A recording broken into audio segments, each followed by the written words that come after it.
When I was a Catholic, when I was a new Catholic, without my classmates knowing that I was quote unquote informally involved in the deliverance ministry, one lady came up to me and told me, Burns, I feel like the devil is attacking me. And I was so shocked that she would open up to me something like that without her even knowing I was really reading about this. And I asked, okay, what do you mean? And then she started telling me that for 3 days straight now, she has had the same nightmare. And she was so scared. She's not at peace. And when I asked her details about where did it start, when did it start, what was happening, what could be the possible opening, I discovered that this friend of mine had a sinful life the previous week.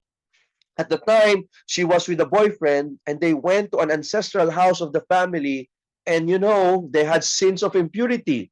And I asked her, have you brought this up in confession? Have you gone to confession to unload this thing that's burdening your heart? And she said, you know what? I've never been to confession for a long time now. And that was an impetus for her. And I told her, are you open to going to confession? And she said, yes. And I started giving her some examination of conscience. We brought it to the priest.